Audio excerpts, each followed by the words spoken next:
Drugs కేసులో విచారణ నిమిత్తం హీరోయిన్ చార్మి సిట్ ఎదుట ప్రస్తుతం సిట్ అధికారులకు సమాధానాలు చెబుతోంది.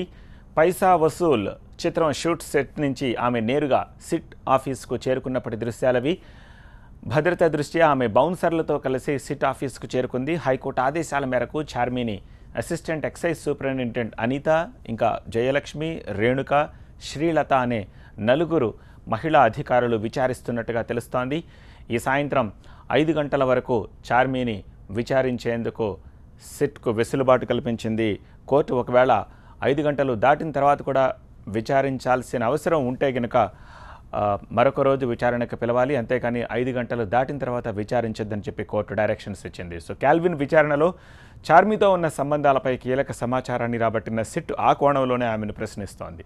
కాల్విన్ మొబైల్లో చార్మి దాదా అనే నేమ్తో చార్మి నెంబర్ ఫీడ్ అయినట్టు తెలుస్తోంది. కాల్విన్తో చార్మి అంత క్లోజ్ అసోసియేషన్ ఉండడంపై సిట్ ఆశ్చర్యాన్ని వ్యక్తం చేసింది. జ్యోతిలక్ష్మి సినిమా ఫంక్షన్లో కాల్విన్తో చార్మి సెల్ఫీలు దిగినట్లుగా తెలుస్తోంది. అలానే చార్మి, కాల్విన్ల మధ్య 1000కి పైగా వాట్సాప్ కాన్వర్జేషన్ జరిగినట్లుగా గుర్తించారు సిట్ అధికారులు. ఈ నేపథ్యంలో ప్రధానంగా కాల్విన్తో చార్మికున్న పరిచయాలపైనే దృష్టి పెట్టింది సిట్. కాల్విన్ మొబైల్లో చార్మి నెంబర్ ఎలా వచ్చింది, కాల్విన్తో 1000కి పైగా వాట్సాప్ కాన్వర్జేషన్ చేయాల్సిన అవసరమే వచ్చింది, ఆ సంభాషణలో ఏముంది, అలానే జ్యోతిలక్ష్మి సినిమా ఫంక్షన్లో కాల్విన్తో సెల్ఫీలు, ఇలా కాల్విన్తో పరిచయాలపై సిట్ అధికారులు చార్మిని విచారిస్తున్నారు.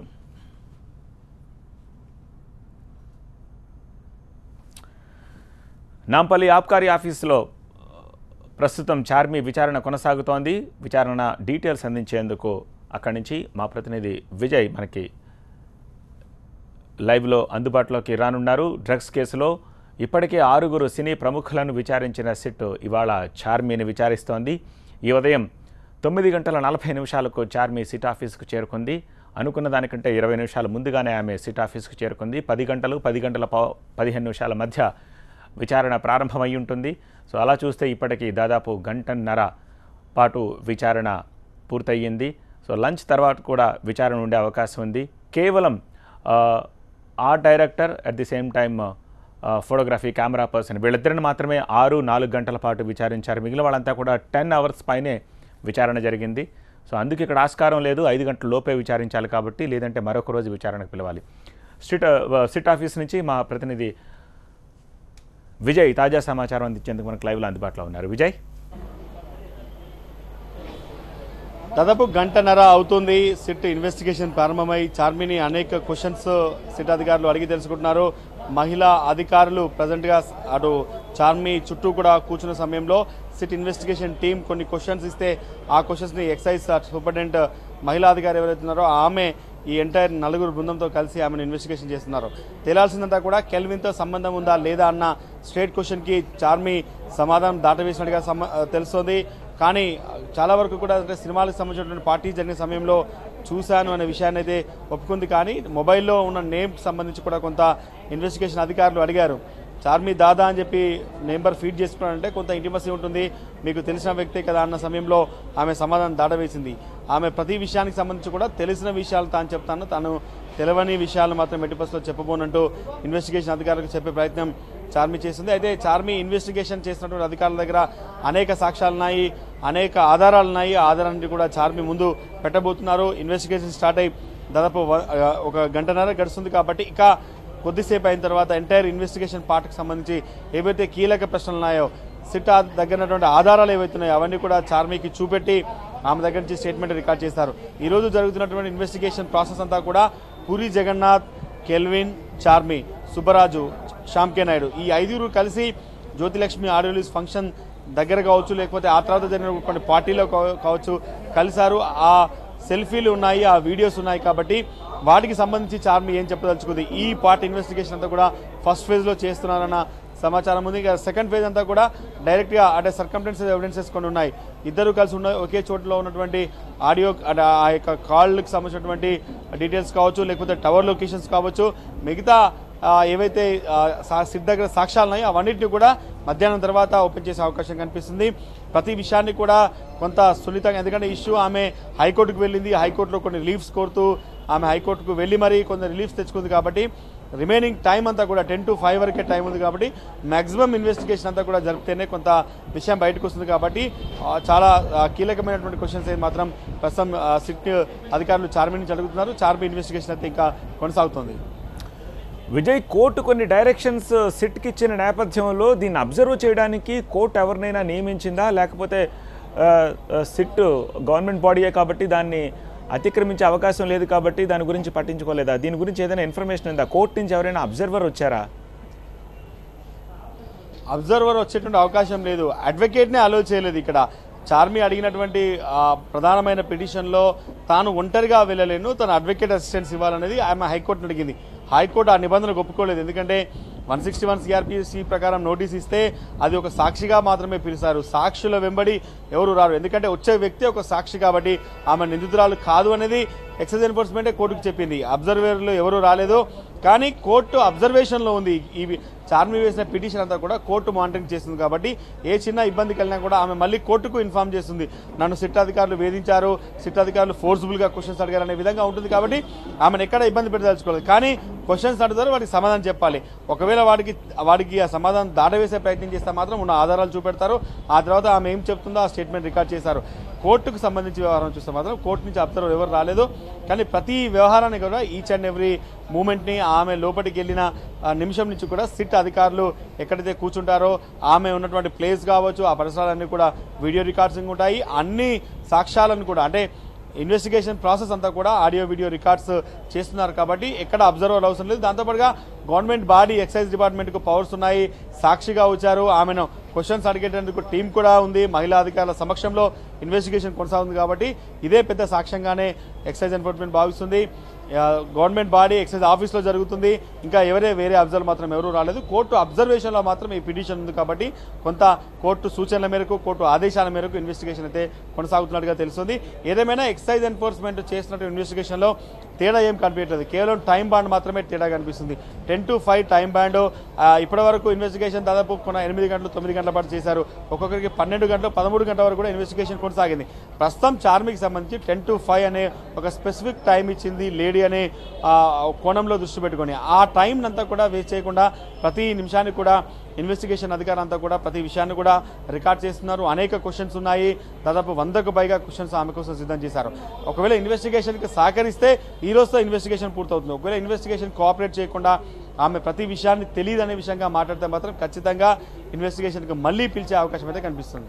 విజయ్, చార్మి కోర్టుకు వెళ్ళిన నేపథ్యంలో కోర్టు ఇచ్చిన గైడ్లైన్స్ కేవలం చార్మికి మాత్రమే పరిమితం అనుకోవాలా? రేపు ముమైత్ ఖాన్ విచారణ కూడా ఉంది. సో ముమైత్ ఖాన్ కూడా టైం బాండ్ సిట్ అధికారులు మళ్ళీ తలనొప్పులు లేకుండా చార్మికి ఇచ్చినట్టుగానే పరిగణించే అవకాశం ఉందా? 10 to 5 at the same time రక్త నమూనాలు సమ్మతితోనే సేకరించాలి, ఇలాంటి అంశాలని కేవలం వీళ్ళిద్దరికైనా లేకపోతే ఇంకా విచారించాల్సిన మిగిలిన వారికి కూడా దీన్ని అమలు చేసే అవకాశం ఏమైనా కనిపిస్తోందా?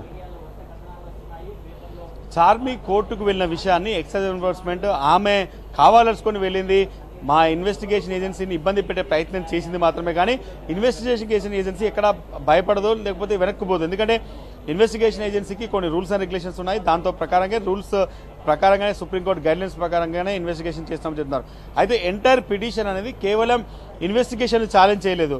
తనకు కొన్ని రిలీఫ్స్ కావాలి. ఒక ఇండివిజువల్ ఉమెన్గా ఉన్నాను కాబట్టి తన హక్కులను కాపాడాల్సిన అవసరం ఉంటుంది. బ్లడ్ శాంపుల్ సేకరించడం అనేది నాకు ఇష్టం లేదు, నేను ఇవ్వడానికి ఇష్టం లేదు. ఒక మ్యారేజ్ కానటువంటి అమ్మాయి, నేను సొసైటీలో ఒక రెస్పాన్సిబుల్ పొజిషన్లో ఉన్నాను, ఒక యాక్ట్రెస్గా ఉన్నాను కాబట్టి నా బ్లడ్ శాంపుల్, నా హెయిర్, నా నెయిల్స్ అనేటివి నేను ఇవ్వను అనేది ఆమె పిటిషన్లో పేర్కొంది. అది ఇండివిజువల్ పిటిషన్ మాత్రమే.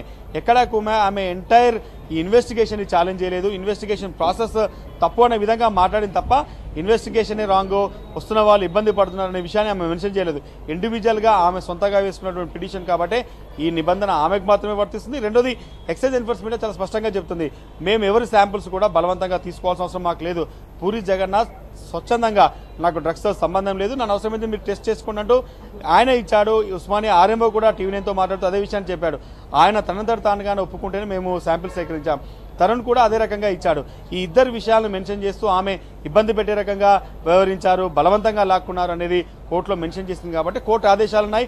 మేము ఎవరిది తీసుకోవట్లేదు, నవదీప్ ఇవ్వనన్నాడు. మేము రిమాండ్ ఎక్కడైతే అంటే అటు కోర్టుకు సమర్పించే డైరీలో మేము రాసాము, నవదీప్ ఇష్టపూర్వకంగా లేడు కాబట్టి ఆయన శాంపుల్ తీసుకోలేదు. ఇప్పుడు చార్మి కోర్టు నుంచి పర్మిషన్ తెచ్చుకుంది కాబట్టి ఆమె ఇస్తానంటే తీసుకుంటాం, లేదు అంటే అసలు తీసుకునేటువంటి ఉద్దేశం తమకు లేదు అనేది చెప్తున్నారు. ఇక ముమైత్ ఖాన్కి ఈ నిబంధనలు వర్తిస్తాయా లేదా అంటే ఇన్వెస్టిగేషన్ టైము ప్లేస్ అంతా కూడా ఖచ్చితంగా ఆమె ఇక్కడికి రావాల్సి ఉంటుంది.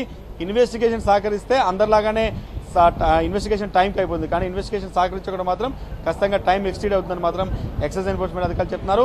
ఈ నిబంధనలు ఈ యొక్క బ్లడ్ శాంపిల్కి సంబంధించినటువంటి ఎవరి ఇష్ట ప్రకారంగా వాళ్ళు ఇస్తున్నప్పుడు కూడా ఈ టైం బాండ్ అనేది మాత్రం కేవలం చార్మికి మాత్రమే ఉంది, చార్మికి మాత్రమే వర్తిస్తుంది. వేరే వాళ్ళకి వాళ్ళ ఇన్వెస్టిగేషన్ స్టైల్ కావచ్చు, లేకపోతే వాళ్ళ వ్యవహారం, వాళ్ళ పాత్ర, వాళ్ళకు ఉన్నటువంటి సంబంధాలు, వీటిపైనే ఇన్వెస్టిగేషన్ టైం డిపెండ్ అయ్యే అవకాశం అయితే కనిపిస్తుంది. రైట్ విజయ్, అది పరిస్థితి. తాను అవివాహితన కాబట్టి రక్త నమూనాలు సేకరించడం లాంటివి, లేకపోతే లేట్ నైట్ వరకు ఎంక్వైరీ చేయడం లాంటివి చేస్తే అది తన కుటుంబం మీద, తన వ్యక్తిగత జీవితం మీద ప్రభావాన్ని చూపిస్తుంది కాబట్టి అందుకు మినహాయింపు ఇవ్వాలి, వెసులుబాటు ఇవ్వాలని చార్మి కోర్టును ఆశ్రయించింది. కోర్టు కూడా ఆ డైరెక్షన్స్లోనే సిట్కి ఆదేశాలు ఇచ్చింది. ఈ నేపథ్యంలో ముమైత్ ఖాన్ విషయంలో కూడా ఇవే గైడ్ లైన్స్ సిట్ ఫాలో చేస్తుందని చెప్పి అనుకోవాలి. అయితే మిగిలిన నటీనటుల్ని ఎంక్వైరీ చేయాల్సిన నటీనటులు ఇంకా ఉన్నారు కాబట్టి వాళ్ళ విషయంలో సిట్ ఎలాంటి నిర్ణయం తీసుకుంటుంది, ఎన్నేసి గంటలు తీసుకుంటుంది, వాళ్ళ పాత్ర, వాళ్ళ కేసు డెప్త్, దీన్ని బట్టి సిట్ ఛాన్స్ తీసుకునే అవకాశం ఉంది. అయితే మళ్ళీ ఎవరైనా కోర్టును ఆశ్రయిస్తే వేరే విషయాల మీద దానికి సమాధానాలు చెప్పాల్సి ఉంటుంది కాబట్టి ఈ గైడ్లైన్స్ని స్టాండర్డ్గా సిట్ ఫాలో చేసే అవకాశాలను కూడా కొట్టిపారేయలేం. డ్రగ్స్ కేసు విచారణ నిమిత్తం హీరోయిన్ చార్మి ప్రస్తుతం సిట్ ఎదుట సిట్ అధికారులు అడిగిన ప్రశ్నలకు సమాధానాలు చెప్తోంది. ఈ ఉదయం పైసా వసూలు చిత్ర షూటింగ్ సెట్ నుంచి ఆమె నేరుగా సిట్ ఆఫీస్కు చేరుకున్నప్పటి దృశ్యాలవి. భద్రతా దృష్ట్యా ఆమె బౌన్సర్లతో కలిసి సిట్ ఆఫీస్కు చేరుకున్నారు. హైకోర్టు ఆదేశాల మేరకు చార్మిని assistant excise superintendent Anitha, Jayalakshmi, Renuka Srilatha అనే నలుగురు మహిళా అధికారులు విచారిస్తున్నట్టుగా తెలుస్తోంది. సాయంత్రం 5 గంటల వరకు ఆమెకు విచారించే టైం ఆమెకు ఉంది. 5 గంటల తర్వాత కూడా ఇంకా విచారించాలి అని సిట్ భావిస్తే గనక మరొక రోజు ఆమెను విచారణకు పిలవచ్చు. అయితే శ్యామ్ కే నాయుడు అలానే ఆ డైరెక్టర్ వీళ్ళిద్దరి విచారణ దృష్టిలో పెట్టుకుంటే కేవలం 6-4 గంటల లోపే అయ్యింది. అయితే వాళ్ళ పాత్ర ఎంత అనే దాని మీద విచారణ అనేది ఆధారపడి ఉంటుంది కాబట్టి సో చార్మి పాత్ర ఎంత ఉంటుంది అనే దాన్ని బట్టి ఈ టైం బౌండ్ ఇవాళ లేకపోతే మరొక రోజుకి ఎక్స్టెండ్ అవుతుందా లేదా, తొందరగా ముగుస్తుందా లేదా అనేది తెలిసే అవకాశం ఉంది. అట్ ది సేమ్ టైం సమ్మతిస్తేనే ఈ రక్త నమూనాలు, తల వెంట్రుకలు, గోళ్లు తీసుకోమని కోర్టు డైరెక్షన్స్ ఇచ్చింది కాబట్టి సిట్ అధికారులు కూడా బలవంతంగా ఏమీ అడగట్లేదని అంటున్నారు కాబట్టి చార్మి ఒకవేళ అడిగితే ఇవ్వడానికి ఎట్టి పరిస్థితుల్లోనూ సుముఖంగా ఉండదు. సిట్ అధికారులు కూడా అడుగుతారా లేదా అనే విషయం మీద కూడా ఒక మీమాంస ఎదురైంది. కోర్టులో ఈ విషయాన్ని గురించి కూడా ప్రస్తావించింది కాబట్టి సో కాల్విన్ విచారణలో చార్మితో ఉన్న సంబంధాలపైనే ఈ కీలక సమాచారాన్ని రాబట్టిన సిట్ ఆ కోణంలోనే ఆమెను ప్రశ్నిస్తున్నట్టుగా తెలుస్తోంది. కాల్విన్ మొబైల్లో చార్మి దాదా అని కాల్విన్ చార్మి నేమ్ను సేవ్ చేసుకున్నట్టుగా తెలుస్తోంది. సో ఈ చార్మి దాదా ఏమిటి, కాల్విన్తో చార్మికి అంత క్లోజ్ అసోసియేషన్ ఉందా అన్న దానిపై సిట్ ఆశ్చర్యం వ్యక్తం చేసి ఆ దిశగా క్వశ్చన్ ఎయిర్ని తయారు చేసినట్టుగా తెలుస్తోంది.